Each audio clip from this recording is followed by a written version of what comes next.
Around the world, there's growing concern with spreading swine flu. Thousands of schools in Japan have been closed down as cases broke out there. In the United States, an assistant school principal has died, and a number of schools have been closed down. And in Geneva, the flu is at the top of the World Health Organization's agenda. In the 3 weeks I've been covering this, people have gone from, oh my God, we're all going to die, to, oh, this is ridiculous. You know, it's all it's all media hype, and there's nothing to pay attention to.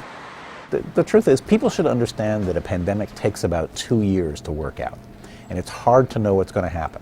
Anybody who tells you that this is unimportant or that this is the end of the world, you know, you ought to answer, look, if you're so smart, why aren't you Warren Buffett? The truth is, nobody really knows what's going to happen, but it makes sense to watch and be prepared. We're seeing increasing numbers of people going to emergency departments saying they have fever and flu, particularly young people in the 5 to 17 age group. Seasonal flu tends to be the last push through the pearly gates for a lot of people who are on their last legs in beds in nursing homes. This flu is very different. There seems to be some protection for older people.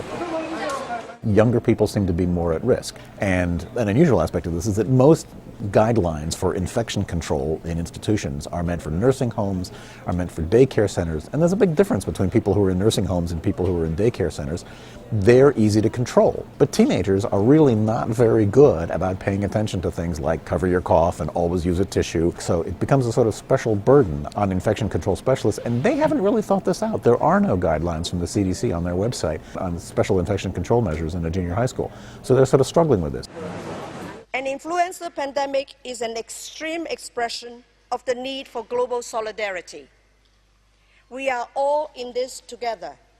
The World Health Organization's pandemic flu level alert has generated a lot of controversy. It goes on a scale from 0 to 6, and we're at 5.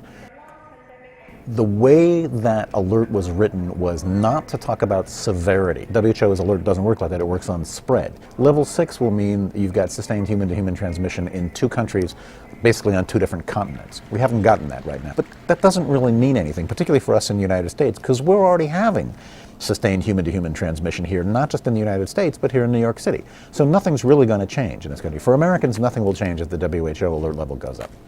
I think the important thing for most people to understand here is that our experience so far has been when kids and most adults get the flu, this strain of flu, the symptoms have been mild and people recover from it within a few days.